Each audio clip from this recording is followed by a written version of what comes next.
안녕하세요. 네, 루터의 칭의론은 제가 이제 한국에서는 처음 강의하는 것 같습니다.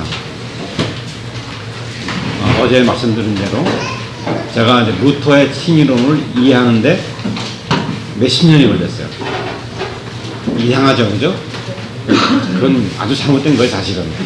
왜냐하면 루터의 칭의론을 모르면 복음을 모른다고 할 수 있는 거거든요. 그러니까 종교 개혁이 루터의 칭의론으로 시작된 거거든요. 굉장히 이제 중요하고 그 루터 신학 전체가 이 칭의론에 걸려 있어요. 그래서 이 칭의론을 이해하면은 루터 신학을 이해하게 되고 이제 어느 정도 이해하게 되죠. 그리고 이제 그 복음이 무엇인가를 올바로 이해할 수 있습니다. 근데 이제 그 어떻게 제가 이해하게 됐나 하면 루터의 그 가르침을 가장 잘 쓴 책이 있습니다. 알트하우스라는 사람이 책을 썼는데 거기에 이제 칭의론을 제가 번역을 하면서 번역하고 정리하고 또 뭐 하면서 한 100번 정도 읽었어요. 100번까지는 안 되겠지만 한 과장되게 말한다면 계속 읽고 묵상하고 했는데 왜 이렇게 많이 읽었냐 하면은 너무 심오해요, 그것이. 글 자체가. 여러분들 심오한 글을 좀 읽어보셨어요? 심오하다는 말은 체계적으로 사람 생각을 다 전개 그래서 아주 합리적으로 깊이 있게 들어가는 그게 심오한 거거든요. 그리고 생각이 다 빨려가거든요, 이렇게. 근데 한마디 툭 던지고 이거 심오하다, 이해하라, 이건 아무 의미가 없는 거잖아요. 거짓이 거짓. 근데 그만큼 학문이 발달했어요. 유럽은.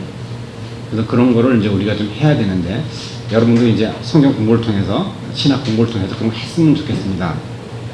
하여간, 읽으면 읽을수록 복음 이해가 더 깊어지고, 이제 분명해졌습니다. 그리고 저의 믿음에 굉장히 문제가 있었기 때문에, 더욱 이제 그런 절실하게 이제 요구가 됐죠. 그러니까 저도 평범한 한국인으로서 평범한 신앙생활을 하고 또 열심히 했는데 나중에 보니까 문제가 있더라. 참 굉장한 일이죠. 그러니까 이제 여러분도 그렇게 생각하셔야 됩니다. 저처럼 내 신앙에 문제가 있다. 그렇게 생각하시고 무엇이 문제인가를 알려면 루터와 같은 그런 책을 계속 읽어보시면 됩니다. 그럼 깨닫게 됩니다. 깨달아서 변하게 되고 이제 신앙 뿐만 아니라 성경에 대한 이해도 굉장히 깊어집니다. 자, 근데 이제 루터 칭의론을 이해하기가 어려운 또 다른 이유가 있는데 칭의론이 복음 전체를 통합적으로 설명하기 때문이다. 이 말을 염두에 두셔야 합니다. 개혁주의 칭의론이 있는데 개혁주의 칭의론은 루터의 칭의론과 달라요. 여러분 이제 검색에 개혁주의 칭의론 딱 치시면 뭐 수백 가지 수천 가지 나올 것입니다. 한번 읽어보세요. 읽어보시면서 루터 칭의론과 이제 잘 비교를 해보시기 바랍니다. 그래야 이제 많이 배우는 거예요. 그러니까 알미니안의 칭의론 보시면 다른 칭의론은 뭔가 다 보시면은 그때야 이제 자꾸 이제 의문도 생기고 해결되고 그렇습니다. 그러니까 비교를 해야 됩니다. 근데 이제 루터 칭의론이 복음 전체를 이렇게 통합적으로 설명하기 때문에 굉장히 어려워요. 그냥 개혁주의 칭의론처럼 칭의, 뭐 성화, 뭐 거듭난 중생 이거 다 이렇게 분리해서 이게 다 하면 이해하기가 쉬운데 루터는 그렇게 안 하고 전체를 칭의라는 말로 설명하기 때문에 굉장히 어렵습니다. 그럼 어느 게 더 좋냐? 개혁주의 칭의론이 더 좋은가? 루터 칭의론이 더 좋은가? 이거는 여러분 나중에 판단하시면 됩니다. 틀렸다 맞다 그게 문제가 아니고 뭐 어떤 사람이 이렇게 표현하고 어떤 사람이 이렇게 표현하고 이제 그거는 이제 어떤 기호의 문제이기도 하고 어떤 성격 차이의 문제이기도 하고 그렇습니다. 칭의라는 말 자체는 성경에 없거든요. 그래서 칭의는 누구나 자기가 정의해야 됩니다. 정의할 때 그 정의가 성경 전체 가르침에 아주 잘 맞는다 하면 그게 이제 올바른 것이고, 잘 안 맞는다면 틀린 것이고 그렇습니다. 이제 한국에서 이제 인문학이 발달하지 않아가지고 참 이상하게 인문학이 없어졌어요. 우리 때만 하더라도 인문학이 굉장히 강했거든요. 공대 잘 안 갔어요. 의대는 뭐 쳐다보지도 않았어요. 지금 다 의대 가려고 그러잖아요. 전부 다 이제 뭐 그냥 뭐 사회학을 한다, 정치학을 한다, 뭐 불문학을 한다, 뭐 이런 걸 많이 했는데 요새는 이제 안 하죠, 그런 거. 그래서 인문학이 죽었어요. 우리 때만 하더라도 인문학이 거의 없었죠. 그때 막 시작하려고 했는데. 그래서 인문학이 발달하지 않았기 때문에 생각하는 훈련이 거의 안 돼 있어요. 네. 한국 사람들 생각이 단순하잖아요. 이렇게 착착 이렇게 흑백으로 가고 또 막 생각하는 것도 각자 다 다르고 하는데, 유럽만 하더라도 생각하는 게 전부 다 통일됐어요. 이렇게. 이 과정과 이런 것이 생각하는 그 메커니즘 이런 것이 이미 딱 정해져 있어요. 그걸 훈련을 받아요. 그래서 딱 뭐 하라 그러면 금방 생각이 쫙 발전돼요. 그렇기 때문에 이제 그런 그 과정이 다 검증됐기 때문에 생각이 빠르죠. 한국 사람은 굉장히 머리가 좋은데도 불구하고 생각이 엉터리가 굉장히 많아요. 이게 나중에 전부 다 자세히 연구하다 보면 앞뒤가 하나도 안 맞아요. 그걸 이제 저도 체험을 굉장히 많이 했거든요.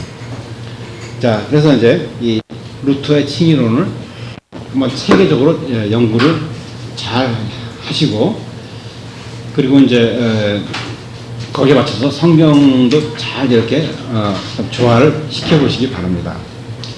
자, 루터의 칭의론을 이제 제가 여러 그 학자들한테 한국에 나눠줬는데, 목사님들, 성도 나눠줬는데 반응이 하나도 없었어요. 반응이. 왜 반응이 없었겠습니까? 이해를 못하는 거예요. 전혀 이해를 못해요. 그러면은 루터의 칭의론 때문에 종교개혁이 일어났는데, 루터 칭의론을 이해 못한다면 어떻게 되는 겁니까? 복음을 모르는 겁니다. 솔직히 말해서 복음을 몰라요. 이게 엄청난 얘기로 제 이야기는 목사님들과 신학자들이 복음을 모른다. 이게 말이 전혀 안 되잖아요. 근데 실제로 칭의론을 이해를 못하는데 복음을 모르는 거죠, 사실. 이게 엄청난, 한국의 지금 그 영적인 상태나 신학적인 상태는 엄청난 그 정말 그 문제입니다. 신학이 저는 없다고 보거든요, 한국에. 한국에 신학자들이 이렇게 많은데, 여기 뭐 굉장한 신학생들 많잖아, 한국에. 근데 실제로 공부를 유럽 사람처럼 안 하거든요. 유럽 사람처럼 해야 돼요. 굉장히 자세하게 정밀하게 그 체계적으로 해야 되는데, 뭐 박사학위 하러 오잖아요, 유럽에. 그럼 그렇게 못해요. 시간이 없어가지고. 못하고, 언어도 잘 못하고. 박사학위에도 언어를 잘하는 거 아니거든요. 근데 박사학위 하려면 언어를 아주 잘해야 되고, 고전어도 뭐 통달해야 되고 하려면 시간이 몇십 년 걸리는데 이게 못하잖아요. 그러니까 대강 빨리 하고 오기 때문에 이제 그런 문제가 있습니다. 그러니까 여러분이 이제 칭의론을 이제 공부하게 되는데, 여러분이 이제 칭의론을 처음으로 이해하는 분들이 될 것 같습니다. 시간이 짧지만 원래 이제 한 학기를 해야 되는데, 왜냐하면 다른 칭의론과 비교를 또 해야 선명하거든요. 세간쯤의 칭의론이 무엇이고, 개혁주의 루터 개혁 이제 17세기 개혁주의 칭의론이 무엇이고, 알미니안 칭의론이 무엇이고, 전부 다 루터주의 칭의론이 또 있어요. 이건 루터 칭의론인데 루터주의 칭의론은 또 다릅니다. 전부 다 비교를 해야 이게 머리에 들어옵니다. 자, 여러분이 이제 이 강의를 한 60%만 이해해도 정말 이건 엄청난 겁니다. 왜냐하면 제가 이걸 이해하는데 몇 년이 걸렸잖아요. 그죠? 근데 여러분 하루 만에 벌써 60%를 이해하는 거예요. 이거 엄청난 겁니다. 그러니까 40%는 집에서 연구하셔야 돼요. 연구를 하려면, 예, 저는 이제 여러분한테 전부 여기서 운영하는 신학교에 다 등록을 하시고, 등록이라는 게 신학생으로 등록한 게 아니고 청강생으로 가셔갖고 공부를 하시면 참 좋을 것 같아요. 체계적으로 해야 됩니다. 그러니까 우리가 잘못 알고 있는 게 하도 많기 때문에 좀 합리적으로 체계 있게 공부를 좀 해야 이제 좀 중심이 좀 잡힙니다. 자, 우리가 이제 칭의론을 꼭 해야 될 이유가 칭의가 복음의 핵심을 설명하기 때문에. 그래서 오늘 칭의론을 들으면서 이제 복음의 핵심을 이제 이해하게 됩니다. 그리고 강의 중간에 질문을 계속 하세요. 시간은 뭐 충분하니까. 왜냐면 내 생각이 이런데 제가 가르치는 게 잘 안 맞는다. 반드시 질문하셔야 돼요. 맞춰야 돼요. 맞춰 나가야 돼요. 어디가 잘못됐는가. 그래야 이제 이게 실제적으로 이해가 되는 거죠. 오늘 하는 것은 이론이 아니고, 물론 이론이지만은 성경과 또 우리 신앙생활과 직결되어 있기 때문에 조금이라도 이해가 안 된다. 바로 질문하세요. 그래 풀어나가야 돼요. 여러분이 하는, 누가 이해를 못했다 그러면 다른 사람 다 이해 못한 거일 수가 있거든요. 그래서 용감하게 희생을 하셔서 질문하세요. 질문하시면 보통 틀린 질문이 많은데 그것도 좋은 거예요. 틀린 질문은 좋은 겁니다. 자, 그래서 이제 우리가 구원에 대한 이제 확실한 이해를 가져야 합니다. 자, 개신교는 이제 일반적으로 행위로가 아니라 믿음으로 구원받는다. 단지란 말이 들어있죠. 단지, 오직 믿음으로. 솔라 피데. 라틴은 몰라도 그 정도는 알아둬야 되는 거죠. 솔라 피데. 오직 믿음으로. 이런 뜻입니다. 그게 유명한 이신칭의 가르침입니다. 자, 그런데 이제 우리가 산상수훈에서 이제 보았듯이 마태복음 7장 26절에 행하지 않는 자는 구원받지 못한다. 이건 예수님 말씀이거든요. 내 말 듣고 행하지 않는 자는 구원 못 받는다. 이거 틀림없는 말씀이에요. 이것은 예수님 말씀뿐만 아니라 하나님도 그렇게 말씀하시거든요. 성경 전체에서 행함 없는 믿음은 없다. 그렇게 가르치죠, 그죠? 이건 뭐 피할 수 없는 그런 말씀입니다. 자, 그러면 루터 말이 틀리는가?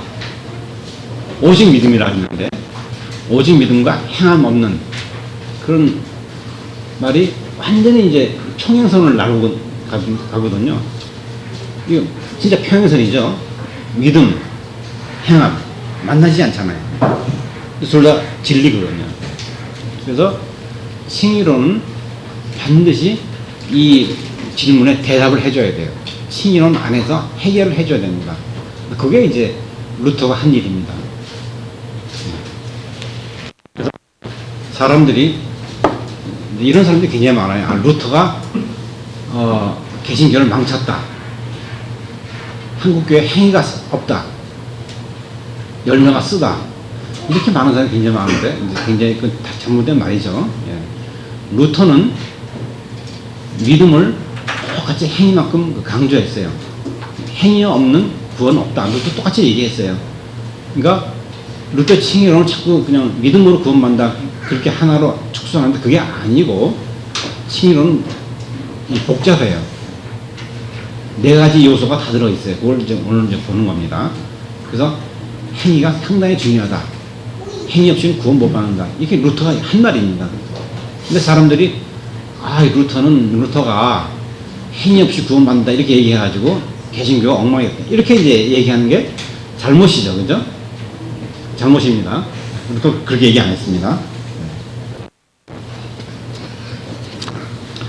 자, 4가지 중에서 먼저 다른 의 봅시다. 다른 의. 첫 번째 다른 의다. 자, 유스티티아. 이건 의란 말이죠. 이것도 이제 알아두셔야 됩니다. 라틴어인데 유스티티아. 독일어는 유스티치아라고 하는데 T를 발음 이렇게 해서 알리에나 뭐 다른 엘리언 아시죠? 다른 의다. 자, 먼저 인간은 왜 칭의를 받아야 하는가 질문에 답해야 한다. 그것은 인간이 죄이며 죄의 삭은 사망이기 때문입니다. 누구나 죄를 벗어날 수 없어 그 결과 심판을 받아야 하므로 구원을 얻으려면 반드시 의롭다 함을 얻어야 된다. 의롭다 함을 얻는다는 말은 뭡니까?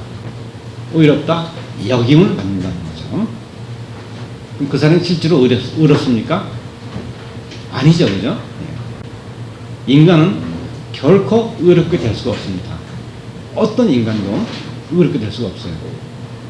모든 인간은 이게 죄인이기 때문에 거듭나도 죄인이고 성자도 죄인이고 단지 예수님만 죄인이 아니죠. 어떤 사람도 예외 없이 의롭다 함을 여김을 받아야 합니다. 예. 이제 예수 그리스도께서 사람이 완전의 함을 가르치셨습니다. 그러므로 하늘에 계신 너희 아버지의 온전하심과 같이 너희도 온전하라. 마태복음 5장 48절. 그래서 온전하지 않으면 구원이 없다. 완전한 사람만 구원이 있다. 그리고 완전해야 하나님과 가까이 할 수가 있다. 이겁니다. 그러나 이것이 이제 불가능하잖아요. 그러니까 다른 의 때문에, 다른 의, 나한테 없는 의, 이게 유스티치아 알리에나, 다른 의, 예수 그리스도께서 주시는 의로 말미암아 내가 구원을 받습니다. 의는 우리가 소유하는 게 아닙니다. 절대 소유하는 거 아니에요. 우리는 아무 의가 없어요. 의는 그리스도께서 항상 주시는 거죠. 우리가 받는 겁니다. 그래서 우리가 말하는 의롭다는 절대적으로 내가 의롭다는 의미가 아니고 관계적으로 그리스도께서 주시는 이제 의입니다. 하이델베르크 요리문답 제 114문에서 이 문제를 다루었는데 질문: 그런데 회심한 사람은 모든 계명을 완벽하게 지킬 수 있습니까? 답: 아닙니다. 세상에서 육신을 입고 사는 한 가장 거룩한 사람일지라도 단지 순종의 몇 발만 디딜 뿐입니다. 예. 그죠? 예. 우리 순종 절대 할 수 없습니다. 예수님 그 하나님의 율법 순종 정말 할 수 없어요. 할 수 있다고 생각해도 자기가 잘 생각해 보면은 우리의 최고의 사랑도 때가 더 묻어 있어요. 예. 굉장히 중요한 겁니다. 예. 내가 모든 걸 다 바쳤다. 생명까지 다 바쳤다. 그럼 하나님이 받아주셔야 될 것 같은데 안 받아주세요. 죄인으로 다 버리세요. 그러니까 아무리 우리는 거룩하고 사랑해도 다 때가 묻어 있어요. 그런데 예수 그리스도의 의 때문에 그걸 받아주시는 거예요. 우리의 선행 보잘것 없는데 하나님 받아주시거든요. 잘했다고 받아주세요. 왜 그러냐? 예수 그리스도의 의 때문에 받아주세요. 다른 의. 이게 복음입니다. 이건 확실히 알아두셔야 됩니다. 네. 자, 불의라는 것은 무엇을 말합니까? 달리 정의하는 게 아니고 불의는 간단해요. 계명을 어기는 게 불의입니다. 하나님 뜻이 다 드러났어요, 성경에. 계명을 통해서 드러났죠. 사건을 통해서 드러나기도 하고, 그걸 어기게 되면 죄를 복받는 거고 불의입니다. 그래서 이거 잘 알아두셔야 됩니다. 불의가 뭐냐? 계명을 어기는 거. 정의가 아주 분명해야 됩니다. 그래서 이제 우리는 계명을 어길 수밖에 없는데 이러한 그 계명을 어기는 죄인을 의롭다 하는 게 칭의입니다. 그러니까 칭의가 복음의 핵심이라 볼 수 있죠, 그죠? 뭐 가장 기쁜 소식이 아니에요. 복음이 기쁜 소식이니까 정말 가장 기쁜 소식이 이 칭의입니다. 자, 그러니까 이것이 로마 카톨릭의 잘못된 가르침을 완전히 이제 벗어났습니다. 그러니까 이제 여러분도 시간이 되면은 로마 카톨릭의 이제 그 구원론, 은혜론을 좀 배우셔야 돼요. 그래야 이게 그렇구나, 좀 더 깊이 이해가 됩니다. 칭의론이 얼마나 참 절실한 것인가. 자, 그러면 이제 굉장히 중요한 걸 했는데 여기 이제 여러분이 그걸 확실히 알아야 되기 때문에 이제 질문해 보세요. 여기 대해서 이해가 잘 안 간다든가 혹시 다른 생각이 있다든가 질문해서 이걸 확 갖고 가야 됩니다.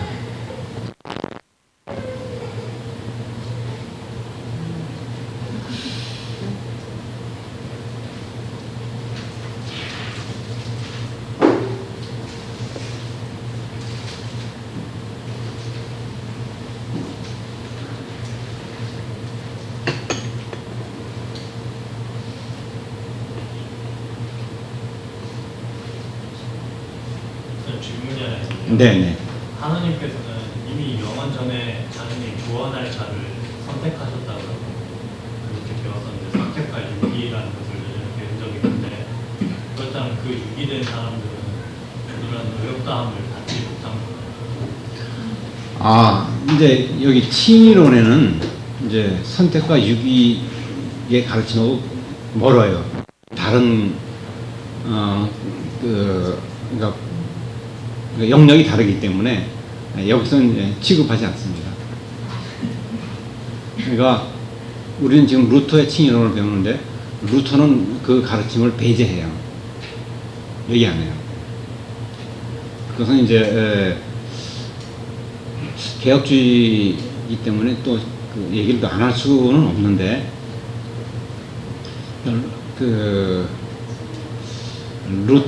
저는 이제 루터의 가르침을 따르거든요. 거기에 대해서. 그러니까 거기는 우리가 얘기할 수 있는 영역이 아니다. 에라스무스와 대화에서 굉장히 큰 논쟁이 있었거든요. 루터와 에라스무스 논쟁이 있었는데 거기서 이제 루터가 한 말이 있어요. 굉장히 유명한 말인데 기억해 주시기 바랍니다. 네, 쓰겠습니다.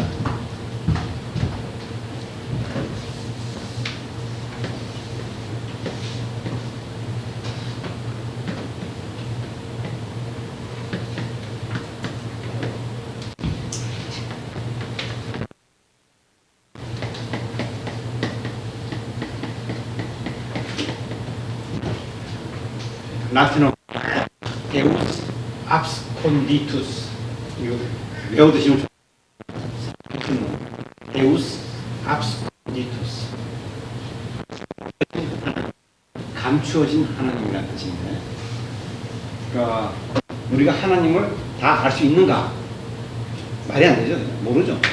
많은 부분을 몰라요. 그럼 어떤 부분을 아는가? 계시된 부분만 아는 것이죠. 그렇죠? 성경에 계시된 것만 안다. 그 외에는 숨겨졌다. 숨겨진 하나님. 데우스 레벨라투스는 그런 말도 있는데 이거 계시된 하나님이라는 뜻인데 그냥 성경에 계시된 것 안다. 근데 성경에는 하나님이 그 예정에 대해서 자세하게 말씀하시지 않았다. 그러죠? 성경 예정에 대해서 자세히 얘기 안 했죠. 그죠? 몇 군데만 이렇게 얘기했죠. 그래서 거기까지는 가지 말자. 그게 이제 루터의 생각입니다. 그래서 이런 구원을 갖다가 이제 예정에서부터 출발하게 되면 굉장히 어려워져요. 그리고 사변적이 되고, 그리고 결정론적이 되고, 그러니까 일단 이걸 얘기할 때는 이런 예정을 떠나서 이제 얘기해요. 그래서 예정론은 어제 얘기한 대로 이제 그게 되는 거죠. 이제 노르마타.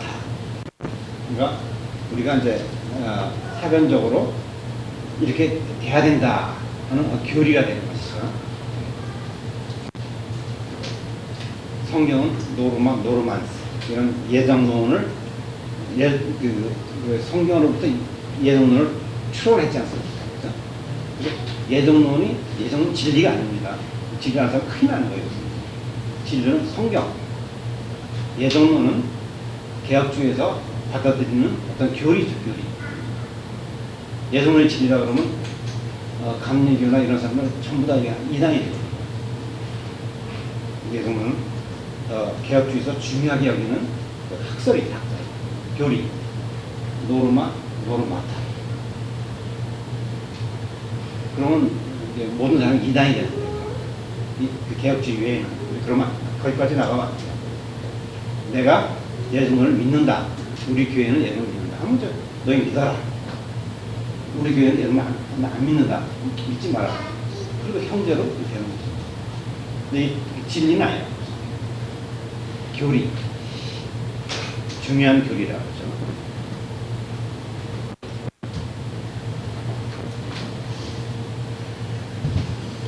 좀 어렵지만 어떻게 그 정도로 이해를 하셔야 됩니다. 어떻게 나가기는 어려우니까.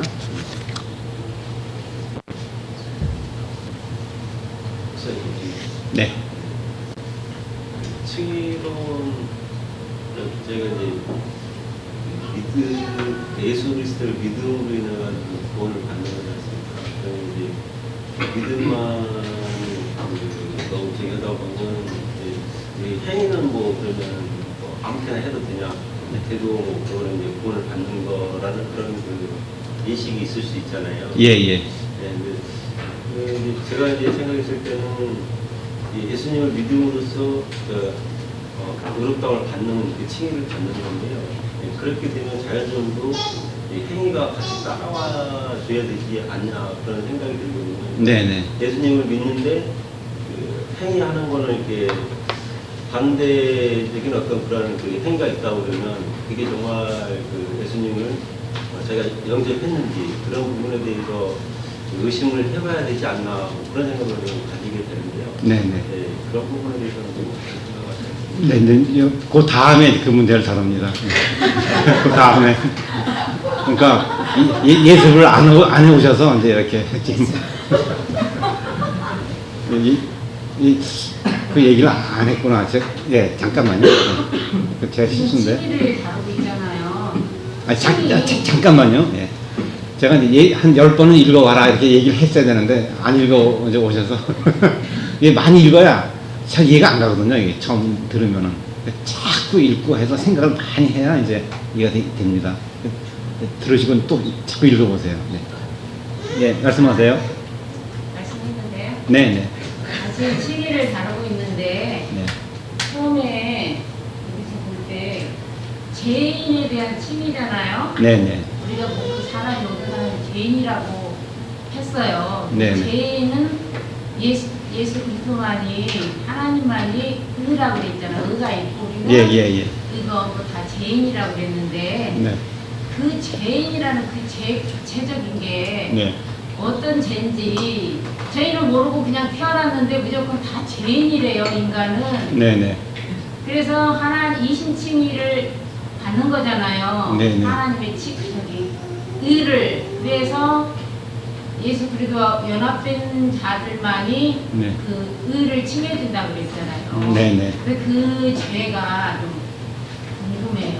아. 우리가 이렇게 사는 죄가 말고 무조건 죄인이라고 하니까 거기에 대해서 너무 네. 구체적으로 모르니까요. 무슨 죄를 어떻게 지었기를 처음부터 죄인 우리를 다르잖아요. 예. 그거는 이제 목사님 설명해 주셔야 돼, 이제. 저는 목사님. 네, 그러니까, 등록을 하셔갖고. 등록 말고. 등록을 말고. 그러니까, 그거를 좀 하세요, 저기. 등록 없이 청강생 하셔갖고. 자세히 배워야 됩니다. 그건 이제, 원죄라는 말로. 그러니까, 태어나면서부터 인간은 루터의 말로 하면은 자기에게 구부러진 존재. 그러니까 인간은 자기를 생각 못 하거든요. 그러니까 죄를 진다고 해서 누굴 꼭 해를 가한다가 그런 게 아니고 인간은 왜 태어났는가? 왜 만들어졌는가? 하나님을 영광스럽게 하기 위해 태어났는데 또 남을 사랑해야 되는데 태어나면서부터 인간은 자기만 생각하거든요. 자기 중심으로. 그러니까 남을 사랑해도 자기 중심적으로 사랑하고 하나님을 사랑해도 자기 중심적으로 사랑하거든요. 그래서 그것을 우리가 끊을 수가 없어요. 거듭나도 끊지 못해요. 그게 항상 있습니다. 근데 거듭난 사람은 이제 그걸 이기게 되는 거죠. 하나님의 능력을 이기게 돼서 그것 진짜 이제 그 순수한 마음으로 하고자 하는 그런 생각이 계속 드는 거죠. 그래서 우리 죄는 뭐냐? 자기에게 향한 것. 그죠? 예. 우리가 자녀를 사랑하지만 사실 자녀를 사랑하는 거겠어요? 다 이기적인 그것이죠. 하나님으로 편에서 볼 때. 그렇지만 그런 사랑도 중요하지만, 하죠. 그 뭐, 이기적이지만 또 사랑해야 되잖아, 사람들. 그죠? 중요한데, 그러나 하나님 편에서는 그래도 그것도 죄라는 거죠. 그죠? 우리가 하는 모든 생각, 모든 것은 죄다. 우리가 하나님 사랑하는 것도 죄거든요. 우리 죄된 마음에서 나왔기 때문에. 그래서 하나님이 선을 하셔야 돼. 의롭다. 하게 되면 그 죄가 처음부터 사야지. 그 칭의가 중요한 것이죠.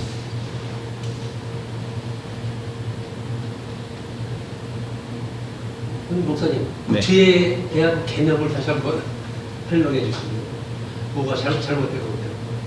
그러니까 자기에게 향해 있다. 이게 죄라고 보시면 됩니다. 그러니까 하나님과 이웃에게 향해 있지 않고 자기 마음이 자기에게 향해 있는 것. 자기 제가 중심. 생각하고 있는 게 모든 게 다 죄라고 판단하시죠. 그렇죠. 예, 모든 게 인간이 하는 모든 게 죄예요. 그러니까 자기 중심적으로 생각 안 할 수가 없잖아요, 우리는. 그죠? 정말 이제 하나님의 은혜를 받고 성령님이 깨우쳐줘야 그때 이제 내가 진심으로 하나님을 사랑하는 마음이 생기고 이웃을 사랑하는 마음이 생기거든요. 아내도 사랑하는 마음이 생기고 자식도 사랑하는 마음, 또 남편도 사랑하는 마음이 생기거든요. 그때 순수한 사랑이 생겨납니다. 그렇다고 해서 그 사랑이 항상 있는 건 아니지만 생겨나요. 그 생각은 제가 생각하는 거지 않습니까? 그 자기 생각하는 거죠, 전부 다. 근데 그게 의가 되는지 안 되는지 제가 판단을 할 수가 없는 거죠. 판단 못 하는 거죠. 우리가 판단 절대 못 하는데, 그러니까 본인이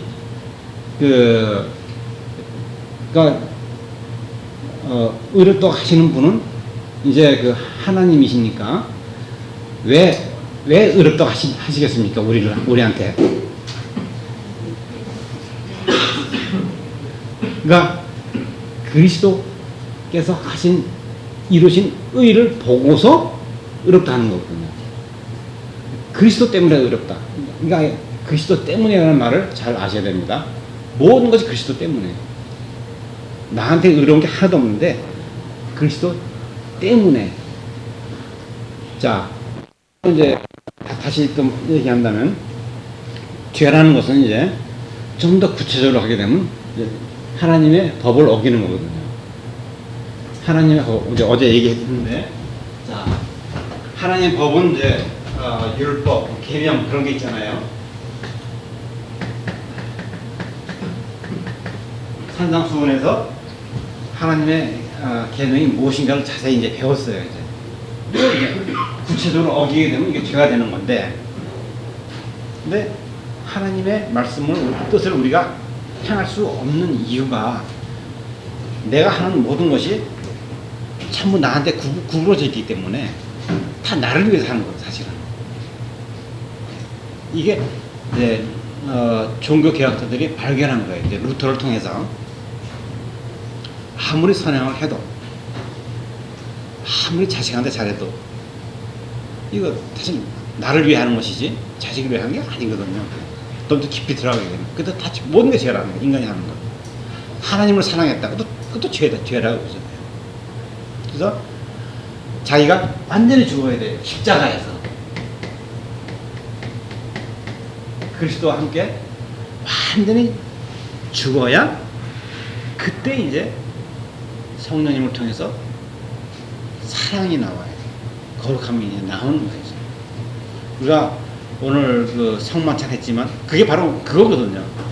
자기 죄를 죽인 것을 확인하는 거거든요. 그리스도께서 나를 위해서 희생하셨다 라는 것을 이제 확인하는 거예요. 아, 그렇습니까? 감사합니다. 그래서 함께 죽는 거예요. 마실 때 독약을 먹는 것처럼 죽는 거예요, 자기가. 다시 또 태어나는 것이죠. 그래서 하나님이 의롭다 하지 않으시면, 그 선언이 없으면은 안 되는 거예요. 이제 그거를 이해를 못하니까 지금 신학이 어떻게 됐습니까? 이상한 사람들이 자꾸 나타나죠, 그죠? 세 관점 말 많이 들어오셨죠? 예. 한번 관심 가지시고 한번 쳐보세요. 세 관점. 세 관점. 바울의 세 관점. 바울 신학에 대한 세 관점. 이제 이게 이제 한국을 이제 완전히 휩쓸고 이제 한국 교회를 병들게 하는데, 여기는 그거 강조하거든요. 행위. 이신칭의를 부인하는 거예요. 행위를 하는 거죠. 근데 루터가 가르치는 행위는 이 사람들의 행위하고 상대가 안 돼요. 훨씬 더 높은 거예요. 그래서 행위를 진짜 이신칭의를 떠나서 행위를 강조하는 사람은 아무 의미 없는, 이건 죽은 행위, 죽은 행위. 김세윤 아시죠? 이 모르시면 여러분 너무 관심이 없는 거예요. 세상이 어떻게 돌아가는가 너무 관심이 없으세요. 지금 한국 기독교에 지금 뭐 굉장히 술렁술렁하고 막 여러 가지 학파도 나오고 뭐 이론 나오고 하는데, 그걸 여러분 잘 아셔야 돼요. 왜 이런 게 나오는가? 이 사람은 무엇을 의미하는가? 그럼 진짜는 무엇인가? 그래야 이제 계속해서 성경을 연구하게 되죠. 이거 다 아셔야 됩니다. 앞으로 시간이 없으시겠지만, 다 일을 하시는 시간이 없으시겠지만, 시간을 자꾸 쪼개서 내서 공부를 많이 하셔야 됩니다.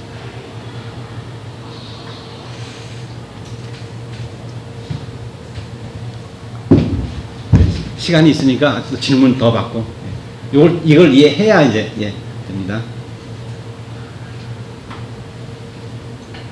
지금 칭의 이론 시간이라 네. 원죄에 대한 거를 더 이상 말씀은 안 드리는데, 네. 칭의 이론에서는 네. 지금 목사님이 말씀하신 게 맞아요. 예. 근데 원죄를 말했을 때는요, 네. 육체를 입은 사람 자체가 네. 죄다 이렇게 나옵니다. 그렇죠. 예. 육체를 입었기 때문에 뭐 육체 자체가 죄니까, 입은 것 자체가. 그렇죠. 이제 육체라고 해서 몸만 얘기하는 건 아니고, 이제 우리의 이제 육신 그냥 그 생각 자체가 전부 다 죄인인 것이죠. 그래서 우리가 분명히 알아야 될 것은, 우리 죽지 않으면 안 된다. 완전히 죽어야 된다. 완전히 죽어야, 새롭게 태어나야 된다. 그것을 이제 아주 분명히 아셔야 됩니다. 자, 그러면 이제 그와 전혀 반대인 또 한 면이 있어요. 루터의 칭의로는 네 가지 면이 있다 그랬죠. 자, 이제 유스티치아, 알리아나, 그 외부의 의, 그 다음에 전혀 반대인 실제적 의라는 말이 있어요. 실제적 의. 전혀 말이 안 되는 건데. 칭의와 새로운 존재. 두 번째로 보겠습니다. 앞에서 루터는 죄인이 믿음으로 얻는 의를 가르쳤습니다. 이 의는 나의 의가 아니라 나에게 전가된 의입니다. 그런데 루터는 또한 믿음으로 칭의를 받은 자에게 의가 실제로 존재한다고 말했습니다. 참, 이거 이해가 안 가죠? 실제로 존재한다. 독일어는 자인스하프트란 말인데, 존재적으로라는 말이에요. 존재적으로. 자인스하프트. 즉 죄인이 새로운 존재로 변화한다. 이것은 새롭게 탄생한 생명이 된 그리스도인이 죄의 세력을 벗어나는 것을 의미하며, 새로운 피조물의 품성에 맞게 그리스도의 계명에 마음으로 순종하는 것을 의미한다. 이것은 실제로 중생한 자만 가질 수 있는 것이다. 그래서 이제 네 번째 열매라는 것을 했는데, 열매로 보여줘야 된다. 극단적인 말로 그랬잖아요. 하나님은 열매를 안 보시면 모르신다. 사실 그러진 않죠. 근데 이제 우리 그런 얘기까지 하는 거예요. 하나님도 모르신다. 열매를 보여야 된다. 왜냐하면 칭의를 받은 자는 반드시 열매를 맺게 돼 있기 때문에 칭의 자체가 또 열매거든요. 왜냐하면 내가 자고 있는데 딱 눈을 깼더니 칭의 받았다. 그런 일이 있을 수 없거든요. 칭의 받기 위해서는 뭘 해야 됩니까? 회심을 해야 되거든요. 회심도 안 했는데 칭의 받을 리가 없죠. 그죠? 회심을 하려면 어떻게 해야 돼요? 자기가 죽어야 되잖아요. 자기 죽는 엄청난 그 괴로움을 겪어야 되는데 자기가 죽는 것처럼 어려운 게 없잖아요. 남을 죽이기는 쉬운데 어떻게 자기를 죽일 수 있겠어요? 뭐 이렇게 찌른다 해서 뭐 몸만 죽지 정신은 안 죽잖아요. 네. 자기를 죽여야 돼요. 그게 다 포함된 겁니다. 칭의에. 결국은 칭의론을 밑에 칭의론을 우리가 배워야 이 성경책을 다 이해를 할 수 있다고. 예. 이제 이거를 먼저 안 배우기로 성경책을 아무리 보고 배우고 듣고 해도 성경을 칭의론을 논리하고 성경 논리하고 우리가 이해를 못하는 거예요. 목사님처럼 매일같이 이거를 읽고 듣고 관여하고 배우고 해야 되는데 우리는 현실적으로 그걸 할 만한 순간한 시간도 없고 또 그렇게 배울 있는 상황도 안 돼요. 결국은 그럼 이것도 칭의론을 배워서 이해를 해야만 성경책을 이해를 하신다고 봐도 그렇게 돼요. 뭐 꼭 그런 건 이제 아닌데 지금 이제 어떻게 이제 상황적으로 그럴 수가 있죠. 그래서 상황적으로 성경을 볼 시간도 없고 잘 봐도 이해가 안 된다. 그런 경우는 이제 그렇게 말할 수 있는데 일반적으로 이제 성경을 올바로 보게 되면은 다 이해를 하죠. 사실은 다 이해하는데 실제로 이제 문제는 사람들이 성경을 봐도 사실 잘 이해를 못 하잖아요. 그죠? 그러니까 이제 정리를 해주는 사람이 필요하다. 그래서 정리를 하기 위해서는 이제 신학교에 등록을 하셔서 청강생으로 등록하셔서 시간을 내서 공부를 하시는 게 좋아요. 공부를 많이 하셔야 돼요. 그러니까 이 신학에서 하는 것은 이런 걸 원리만 얘기해 주는 것이지 뭐 성경 자체를 깊게 설명하는 건 좀 어렵잖아요. 그건 자기가 해야 되기 때문에. 그래서 이런 원리를 따라서 성경을 보게 되면 성경이 훨씬 빨리 익혀지는 거죠. 그러니까 어제도 제가 몇 번 말씀드렸는데 성경을 읽지 말라. 자기가 성경을 읽어서 오해하면은 죽을 때까지 계속 오해만 하는 거예요. 성경 읽을수록 오해만 더 커져요. 성경 읽을수록 하나님과 더 멀어지는 거예요. 제가 굉장히 체험을 많이 했어요. 저는 아주 좋지 않은 그 선교단체에 다녔는데 거기서 그렇게 하더라고요. 성경을 이미 해석을 다 해놨어요. 이렇게. 성경이 이런 것이다. 그래서 성경 읽으면 다 그렇게 해석이 되는 거예요. 그 성경을 읽고 열심히 살면 살수록 하나님께 죄를 짓는 거예요. 참 무서운 경우, 굉장히 무서운 경험인데 이제 한국 사람의 정서가 있거든요. 한국 사람의 정서는 성경이 가르치는 정서가 잘 안 맞아요. 많이 틀려요. 그래서 한국 사람의 정서를 가지고 성경을 읽기 때문에 그냥 성경이 한국적으로 읽혀지는 거죠. 그래서 이제 한국적인 신앙을 가지는 거예요. 실제로 복음적인 신앙을 갖는 게 아니고. 그래서 해석하는 방법을 연구를 좀 해서 좀 배워야 됩니다. 아, 성경이 이렇게 해석하는 거구나. 근데 그 해석하기 너무 어렵기 때문에 이제 여러분 할 수가 없는데 나중에 시간이 되면은 해석학을 한번 했으면 좋겠는데 그러기 위해서 또 여러 가지가 미리 좀 준비해야 될 것도 있고 좀 어려운 부분이 있습니다. 그래서 루터 칭의론을 잘 배우시고 예, 제가 번역한 마태복음 사셔서 예, 그 읽어보시고 아주 좋은 책이니까 그런 좋은 책을 계속 읽으면은 이제 성경 이해가 쉬워지죠.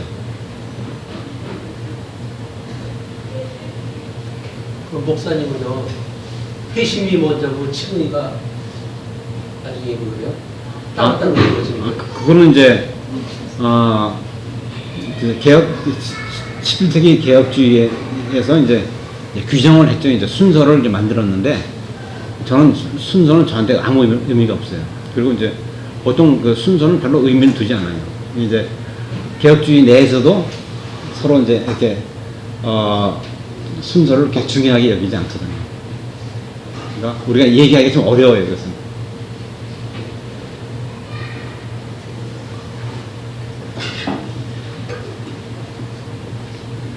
자, 그럼 이제 계속 하겠습니다. 자, 어쨌든 중요한 게 칭의를 하실 때 사람을 변화시킨다.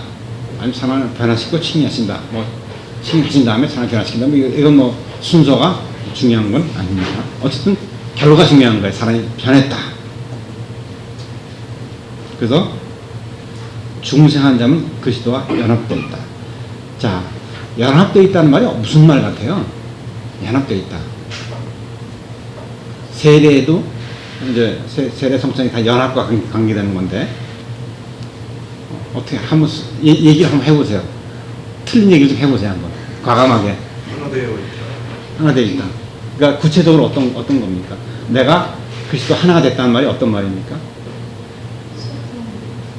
소통. 그 소통도 들어가고 또 사람의 몸에 뼈가 관절로 이렇게 서로 이렇게 연결이 돼 있잖아요. 유기적으로. 네. 그런 관계.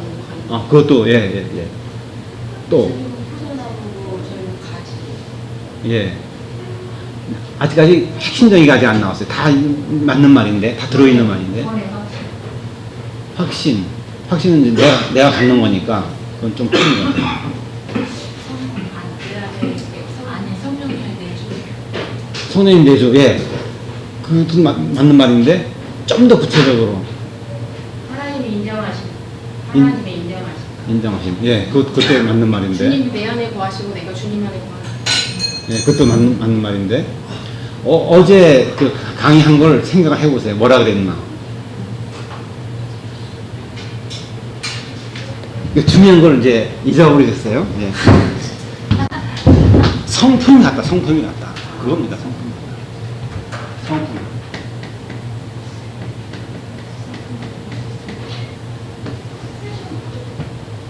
이게 가장 중요한 거예요. 본질이 같아지는 거예요. 성품. 그러니까 내가 그리스도와 같은 성품을 가지는 것이 이제 하나 되는 겁니다. 그러니까 하나님은 절대 죄인과 하나가 될 수가 없죠. 죄인을 심판하시잖아요. 성품이 같아져요. 거듭났다를 새로운 피조물이라 그러잖아요. 그죠? 새로운 피조물. 우리가 이제 이런 과거의 성품이 아니고 새로운 성품을 가진 사람이 새로운 피조물입니다. 새롭게 태어났다. 성품이 같다. 그겁니다. 왜 우리가 율법을 혹은 계명을 지켜야 하는가? 이게 하나님 명령이기 때문에 무조건 채워야 된다. 그 의미가 아니고 그럼 율법주의가 되는 거죠. 하나님의 성품이 이렇기 때문에 우리도 그 성품을 따라야 되기 때문에 계명을 지키는 것이죠. 그렇다고 뭐 완벽하게 지켜라 이제 그렇게 되는 그런 건 아니죠. 성품과 같아져야 된다. 뭐 잘 하셔야 됩니다.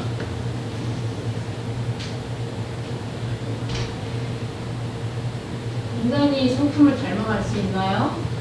하나님의 성품을 어떻게 닮아갈 수 있나요? 불가능하죠. 불가능한데요. 네.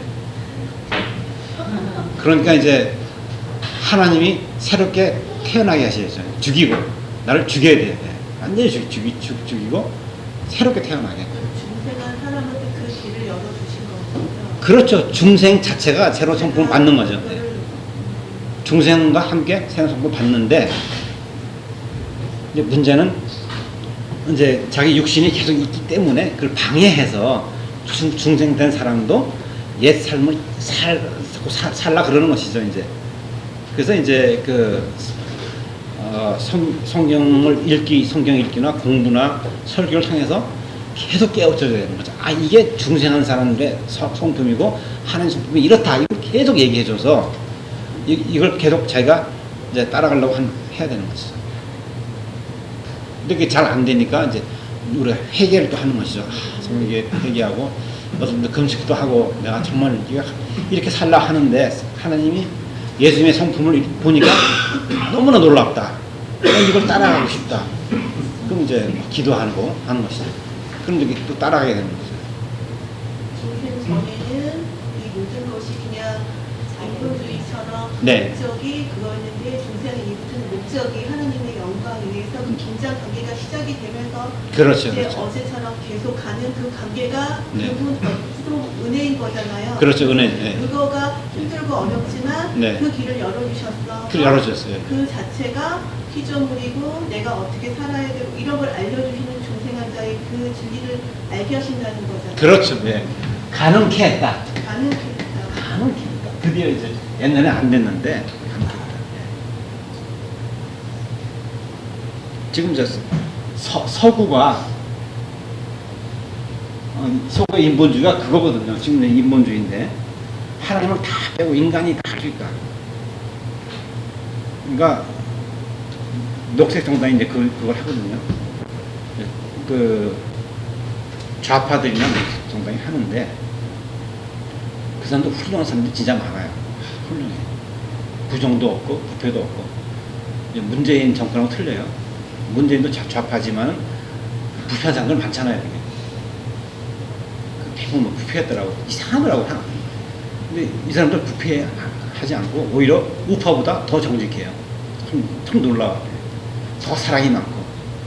근데 이 사람들은 하나님을 짓밟는 사람들이거든요. 인본주의.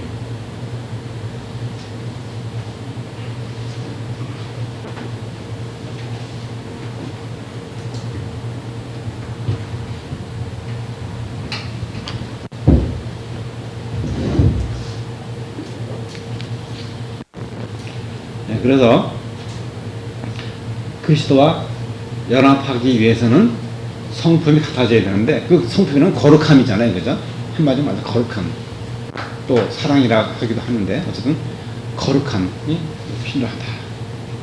예. 그래서 중생하지 않는 자에게는 결코 하나님을 사랑하는 마음이 생기지 않습니다. 다 자기 사랑이에요. 자기 사랑. 그러니까 이제 루터가 이제 그 칭의를 발견하기까지 어마어마한 그 노력을 했는데 공부도 많이 하고 루터처럼 거룩한 사람은 거의 드물어요. 세상에 드물어요. 왜냐하면 한 푼의 실오락이 많은 그 죄도 없애기 위해서 그렇게 자기를 치고 노력을 했잖아요. 그런데 하면 할수록 뭘 느꼈는가? 자기가 자기한테 굽어져 있다. 자기에게 굽어져 있는 존재. 이걸 발견한 거예요. 자기에게. 굽어진 존재다.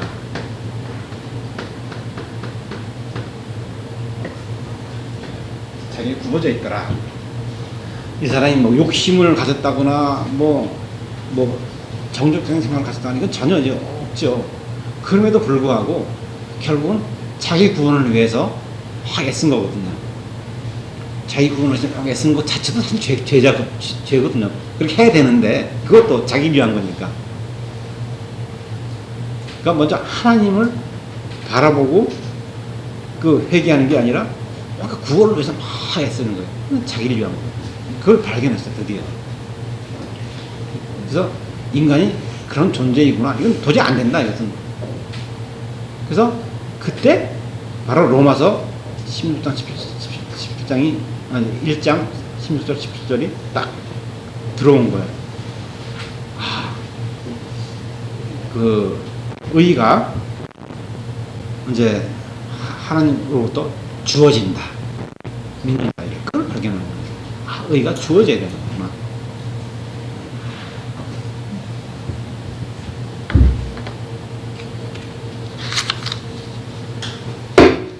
그래서 우리가 하나님을 경배할지라도 그 자기가 만든 우상에 그냥 경배하는 겁니다. 예. 제가 그랬죠. 저도 몇 년 동안 아무것도 안 했다고 그죠? 예. 성경 말씀도 안 봤어요. 기도도 안 했어요. 아무것도 안 했어요. 아무것도. 내가 하는 모든 것이 죄라는 걸 깨달았어요, 그때. 가지고 이제 한 게 가장 좋은 책들, 게하트 마야 이런 사람들, 그런 사람들 책들이 많거든요. 그걸 보면서 다시 이제 성경을 이해하기 시작하고 신앙을 좀 다시 이제 배웠는데, 그러니까 자기 속에 있는 그 죄를 분명히 깨달아야 합니다.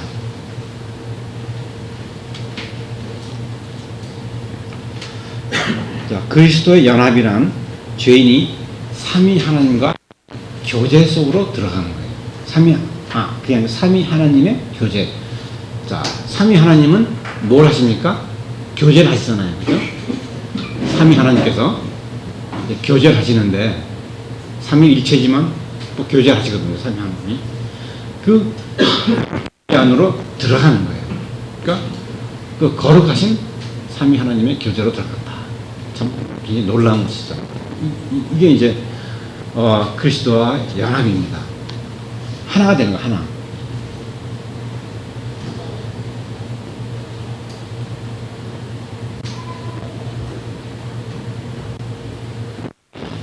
그런데 이제 자, 십자가를 가져야 된다고 이제 했는데, 그럼 질문이 또 하나 생기는 겁니다. 그리스도인은 신성을 소유하는가? 신성을 존재적으로 소유하는가? 내 건가, 신성이? 어떻게 생각하세요? 자, 내가 이제 의롭게 됐는데, 그럼 의로움도 소유하고 신성도 소유하게 됐는가? 어떻게 생각하십니까? 지방교회 그 신화사상 연합이나 이런 거를 말할 때 연합되고 연합되기 때문에 내가 하나님과 똑같아진다고 했고 신화사상을 가리키잖아요. 누구? 그 신화사상. 아, 신화사상? 그거는 누가 가르쳐요? 그 지방교회에서. 아, 지방교회에서? 연합. 예. 그러니까 우리는 점점 그 말씀 속에 피조물이고 하나님과의 관계는 연합되었지만 예. 하나님 자리에 못 올라가는 존재고 네. 그 위치를 확실히 알고 그거를 다 알려주시는 거잖아요. 네네.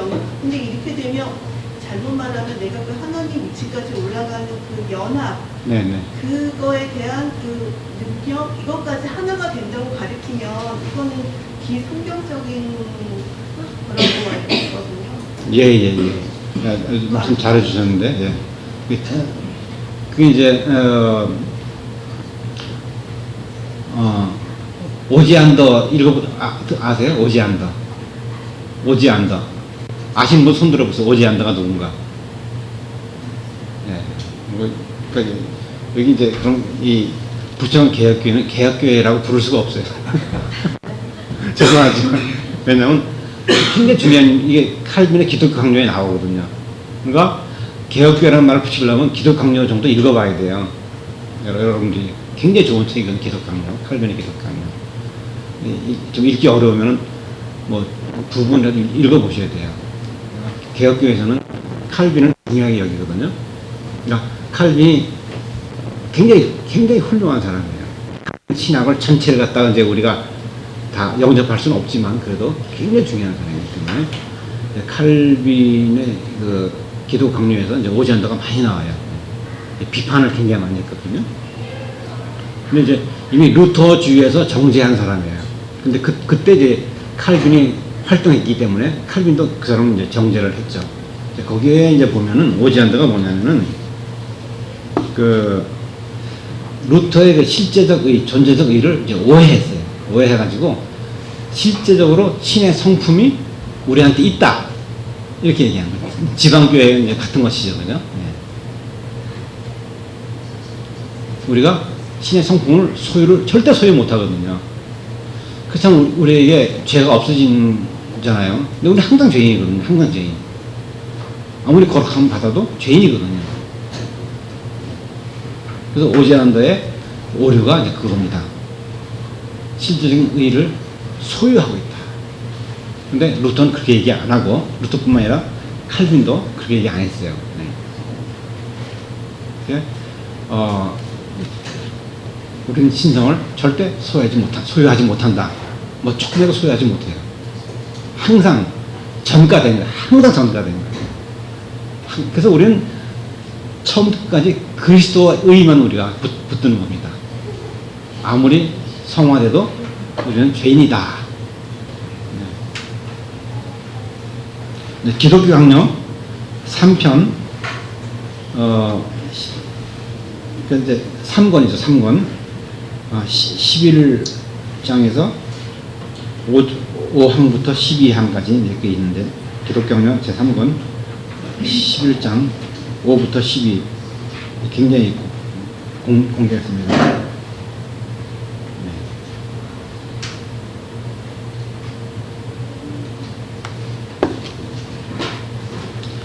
자, 이제 그러면은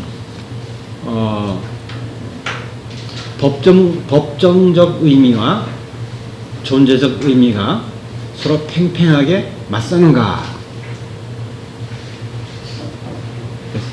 그 다른 의, 이것은 이제 법정적 개념이죠, 그죠?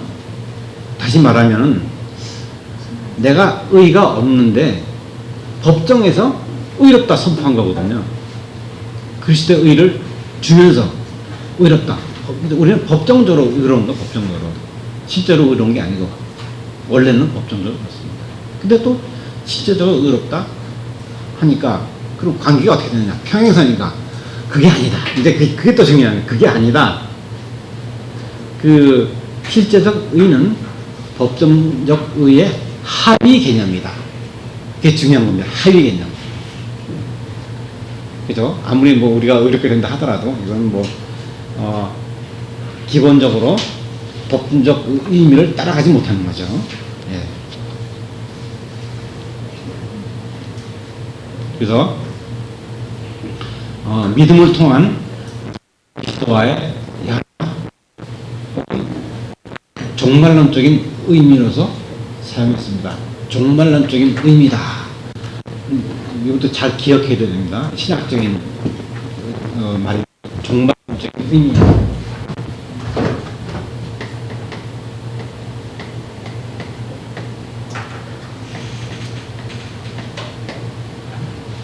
여기서 중요한 것이 이미와 아직입니다.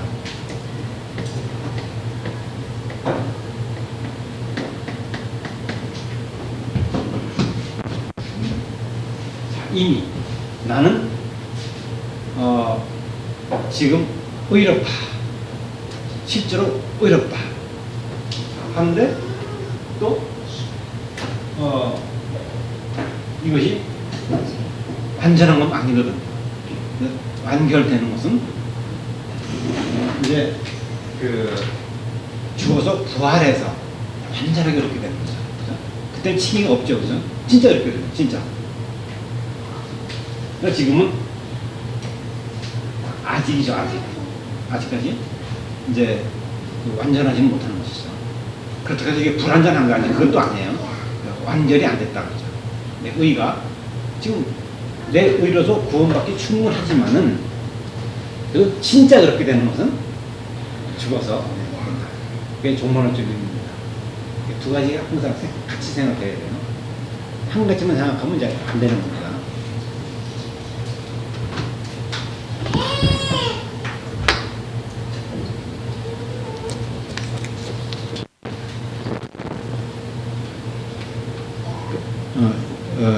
슈바라시란 이제 그런 그 교수가 있는데 요새 사람인데 그 사람이 이제 그 루터의 그 존재적 의의를 설명을 좀 했어요. 제가 읽어드리겠습니다. 루터가 존재적 의의 항상 그리스도를 바라고 있다. 자, 이 말은 존재적 의의가 독자적으로 존재하는 것이 아니라 항상 그리스도에 의존되어 있다. 그리스도 안에서 새로운 존재가 시작됐다고 할지라도 그가 아직 죄인이라는 점에서는 변함이 없다.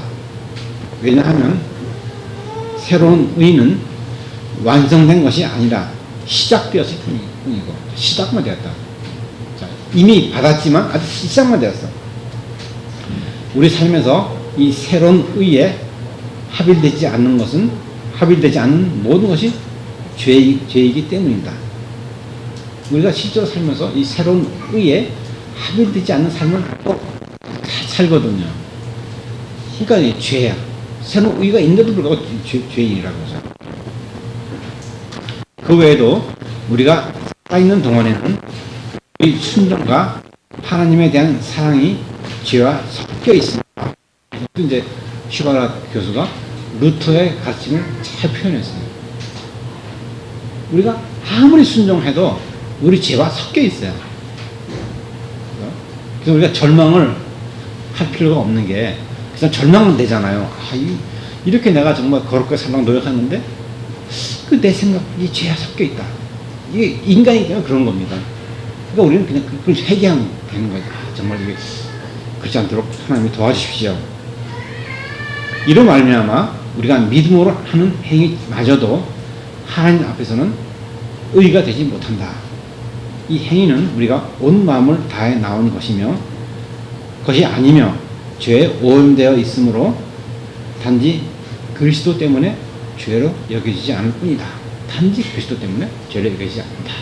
네. 자, 정리하면은 이제 그리스도인은 결코 그 과거와 같은 죄인이 아니죠. 그렇죠? 죄인은 죄인인데 과거 같지 않아. 존재의 변화가 왔습니다.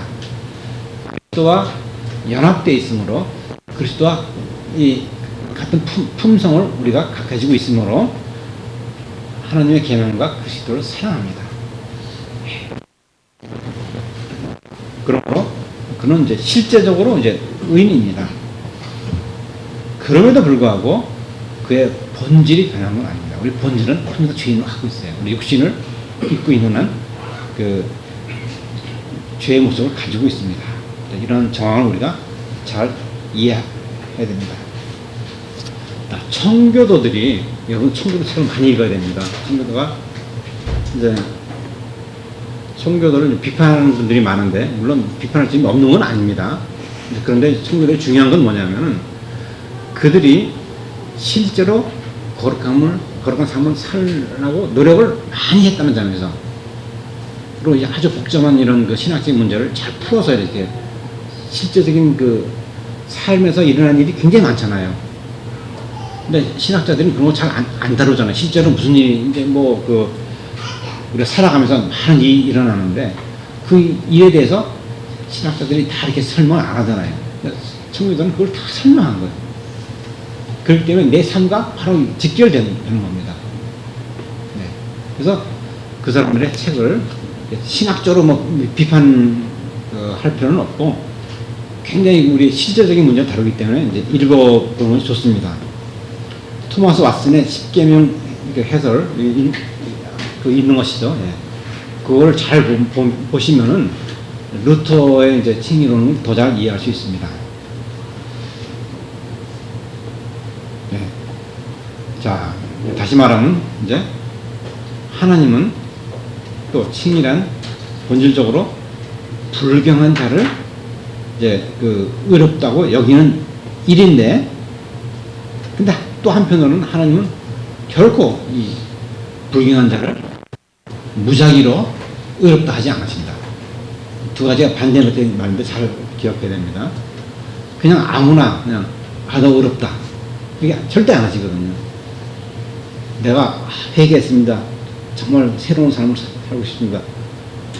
그것이 뭐 큰 의미를 갖는 것 같지만 하나님 앞에서는 큰 의미가 되지 않아요. 말뿐 우리 행위 큰 의미가 안 되거든요. 근데 하나님께서 그를 진짜로 변화시켜주고 그리고 이제 의롭다 하시는 거죠. 그러니까 두 가지, 하나님은 불경한 자를 의롭다고 하신다, 그 칭의고, 또 다른 의미의 칭의는 결코 불경한 자를 그냥 의롭다 하지 않으신다. 두 가지 반대되는 말인데 속한 겁니다. 이해하시죠? 네. 저는 몇 년 걸렸는데 여러분 그 이해하시면 저한테 감사하다고 해야 됩니다. 고생을, 엄청난 고생을, 이걸 이해하는데 그냥 그 이해되는 게 아니고 하나님이 죽이시는 거예요. 그러니까 이 죄가 많아가지고 이해를 거부하는 거예요, 제가. 그거 어떻게 해야 됩니까? 하나님 그냥 밟으시고 죽이는 거예요. 저는 정말 죽을 고비를 많이 남겼어요. 그렇게 돼야 이해가 되더라고요. 네. 이해가 잘 안 돼요. 회개가 잘 안 되는 게 아니고 정말 지고 있어야 돼요. 근데 그것을 저를 살리시기 위해서 하신 거기 때문에 굉장히 감사함으로 제가 이제 받는 것이죠.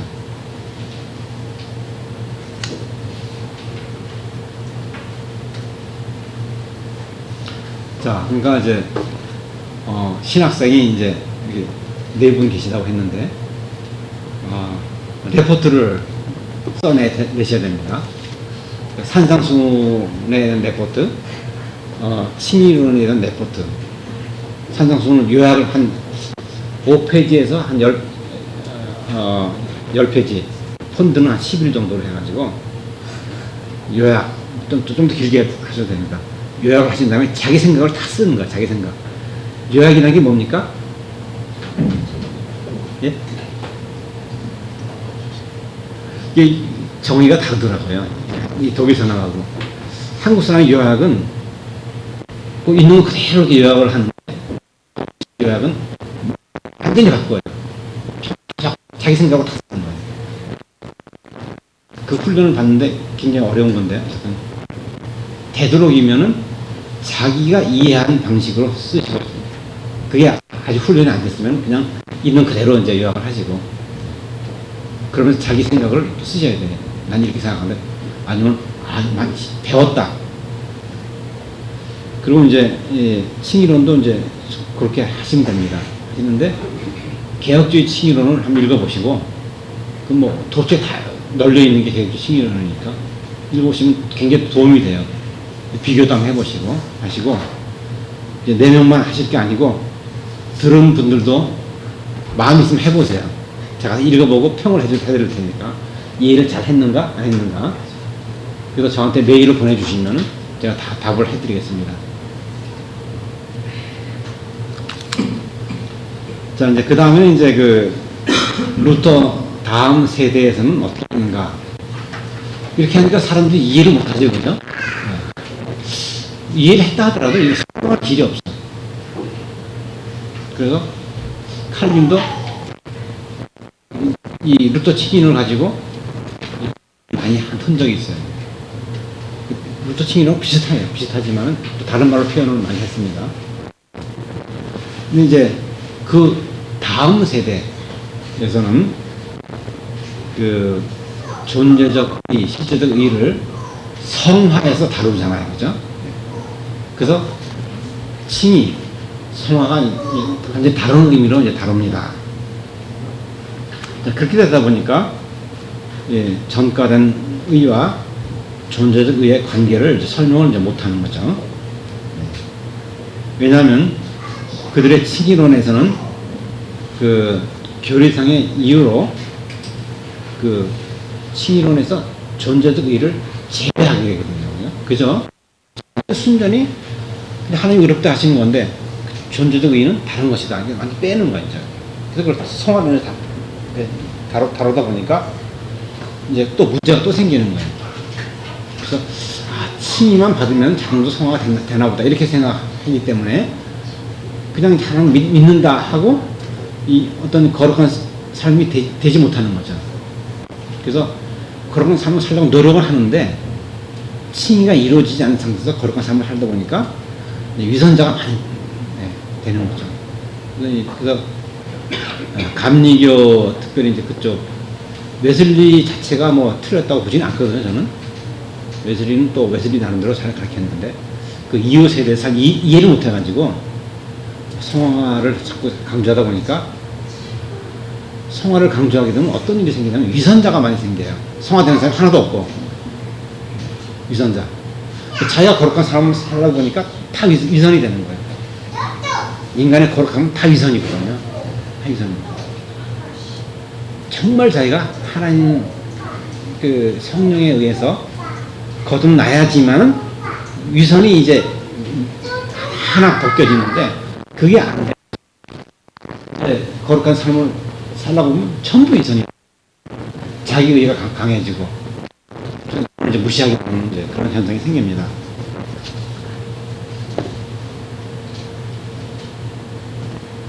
자, 그래서 칭의와 존재의 변화는 이제 분리가 될 수 없다.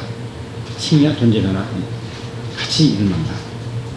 하나님은 죄인을 의롭다 하심과 동시에 의롭게 만드신다.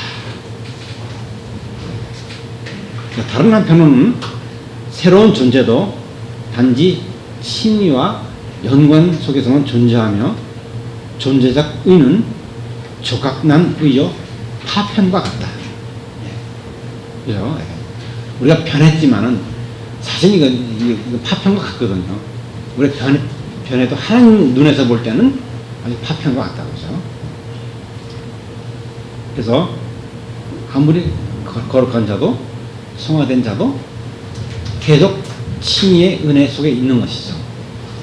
뭐 계속 칭의를 받아야 된다, 뭐 그렇게 말할 수는 없지만 계속 칭의의 은혜 속에 있다. 항상 죽을 때까지 우리 칭의를 받고 사는 거죠. 네, 두 번째까지 이제 설명했는데 거기까지 질문이 있으면 질문하시기 바랍니다. 지금 몇 시인가요? 2시 30분. 그럼 우리가 한 시간 반 하는 거죠?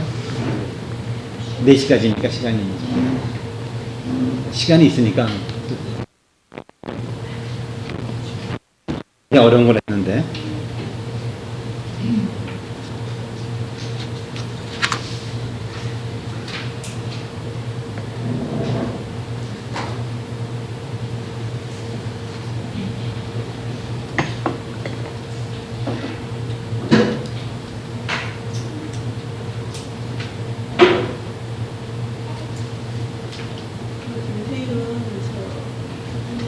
구원파의 관점으로 처음에 우리가 이분법적으로 우리가 법정적으로 의인이 됐다 이것만 너무 강조를 하니까 네. 정말 성경에 말씀하신 그 행위의 중요성을 한국 사회에서 없어지게 하는 그런 어떤 나쁜 게 많아서 네. 말로가 하나님 믿는다 하는 게 많이 있으니 네. 이제 그런 관점에서 얘기하지 않고 구원파의 관점이 아니라 이제 행위를 말로만 하는 게 아니라 하면서 부가적 관점까지 가서 그 행위까지 함께 네. 그러니까 연관시키는 관점으로 세 가점을 했는데 우리가 지금 늘 한국사에서 그 행위까지 하며 행위 주의, 행위로 구원 이게 혼란되니까 네. 그냥 믿음으로 그냥 법정적 측면만 강조를 하다 보니까 그게 굉장히 커졌어요. 예, 그것만이. 그래서 근데 루터는 네. 그것이 아니라 아까 목사님이 그건 이런 존재적 아까 그건 하위 개념이다. 법정적은 네. 위의 개념이고 존재적 실제 하위 개념이면서 평행적이지 않다라고 말씀하셨잖아요. 예, 예. 그럼 법정적 개념이 더 위에 있다는 상위법에 속하면 네네. 그거를 더 뭐랄까 크게 보신다는 개념이 그렇죠, 그렇죠. 예, 예, 예. 비교가 안 되게 크죠, 사실은. 그러니까 그게 크게 보이기 때문에 한국 사회에서 그렇게 더 많이 가리키잖아요. 예, 예, 그러니까 예. 그래서 그런 게 너무 적이니까 김세영 목사님은 그렇게 얘기를 하시는 거죠. 구원파적으로 너무 강조하다 보니까 네네. 사람들이 네. 행위에 대해서는 절대로 행위주의로 가니까 그거를 네. 좀 더 이렇게 평행을 맞추는 그걸로 가거든요. 그래서 네네. 루터는 그걸 굉장히 상위법으로 한다고 했기 때문에 네. 그렇게 놓으면은 오히려 그게 더 크기 때문에 이런 일들이 더 발생하지 않을까요? 아, 그런데 이제, 루터가 그거만 말한 게 아니고 또 뒤에 열매를 얘기했기 때문에, 그가 이제, 전부 다 같이 봐야 돼요. 그러니까 김장 어떤 그런 관계 속에서 모든 걸 총체적으로 예, 그래, 총체적으로, 예. 하나하나 그걸 하면 안 되는데 그렇죠, 네.